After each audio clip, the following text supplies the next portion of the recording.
What up? T-Bob here. And Jake as well. And look at you. You done stumbled upon little OTB Saints, where we bring you all the latest black and gold coverage.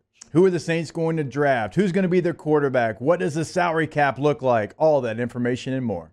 Hope you enjoy it. Like, subscribe. The news cycle continues to spin right along. First and foremost, Jake, it appears that the Saints brass is, quote, not enamored with Mike McCarthy. So, although the resume is probably because he asked questions. I mean, look, you know, I don't know if I know anything about McCarthy on a personal level beyond what Matt just said. You know, he liked him quite a bit. Right. I don't know if it's look, I can't speak to the how or the why, but and it makes sense given that there's not an offer or anything. Word on the street is Saints brass unenamored with Mike McCarthy. And remember, yesterday they fly out to Philadelphia to go meet with Kellen Moore, and Kellen Moore feels like, I think certainly from the Saints' perspective, he is the leader in the clubhouse, or at least believe that. We haven't gotten any reports that like the interviews went poorly or anything like that. So Vegas right now has moved. Remember yesterday we were talking about it. Kellen Moore's actually moved up to the top choice at plus 300. Mike McCarthy plus 350. Kafka is plus 450. Then Anthony Weaver, the Dolphins defensive coordinator, plus 600. And so it does feel like Kellen Moore's probably the leader. Kellen Moore was the coordinator for the Chargers last year. There was a lot I liked about him. He's at least got offenses that are towards the top of the league. Yeah. I've seen him with stars. I've seen him with an injury-riddled team where he still had some success. And is it my top choice? No. But I think if you get Kellen Moore, that would be much more exciting than some of the other names that we've thrown around here.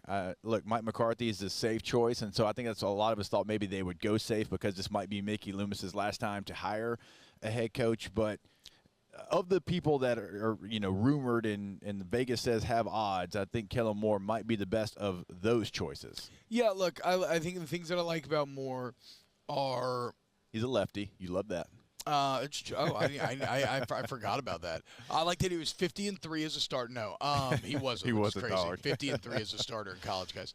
No, I like that after this year in Philly, because remember, wasn't he thought to be kind of a pass-happy little fancy lad?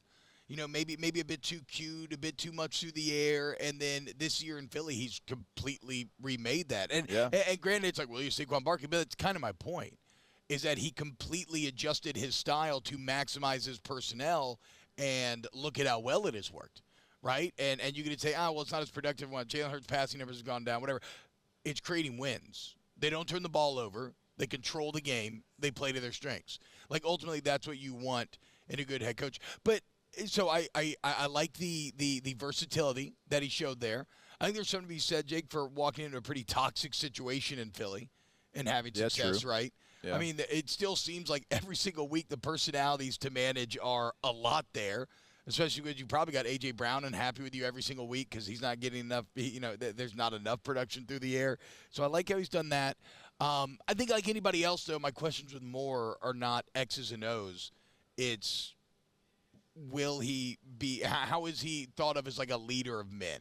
Right. And this is kind of funny where does physical appearance kind of – change how we judge outside links? I have no idea what Kellen Moore's like in those situations, but he looks so cherubic and young and clean shaven and everything. Like if he had like a beard and gray hair, would I be like, you know what? Actually, I think he looks like a leader. I'm not sure, but that seems to be the positives and kind of the question marks surrounding Kellen Moore right now. I got to give it to the Cannon though, because when we were watching games on NFL Network, thinking they were playoff games a few weeks back. He kept talking about how Moore was his favorite choice, and this was when Brady and Glenn and everybody else was still out there. I think one of the things that when you look at his playing career and how he transitioned into the coaching realm, it was 1 year. So he was with the Cowboys for 3 seasons as a player. His last year was 17, and then in 18 he immediately gets the quarterback coaching job there for the Cowboys. I think that kind of tells you what he was thought of in that building. True. He wasn't an offensive consultant, an analyst. He didn't have to go to college and have a year of, doing something there and to prove yourself as far as a coach. No, finishes in 17. He's a quarterback coach in 18. That is crazy. So I think that shows you kind of what a lot of people like around the game think of him, and also the fact that he could handle that. Because I'm sure that his peers were still there. I mean, think about it, like probably a lot of the same quarterback room. And he's going from sitting there to now having the clicker and sitting in the back of the room and going over the tape. And so that part, and I'm like you, like I don't know inside and out Kellen Moore. I'd have to reach out to somebody that has played for him, either Dallas or I almost said San Diego, LA, or Philadelphia. But I do think him going from player to coach in the next year kind of tells you at least X's and O's and maturity levels to be able to handle that. So, Jake, you know how scuttlebutt tends to float on the wind here in Mobile. There's some positive Kafka buzz. And remember, this is something that we talked about. And he's going to be he's coach of either, the American or the National here? One or the other. Yeah. But so I'm kind of excited to get an eye on him because we talked about it. We've talked about it.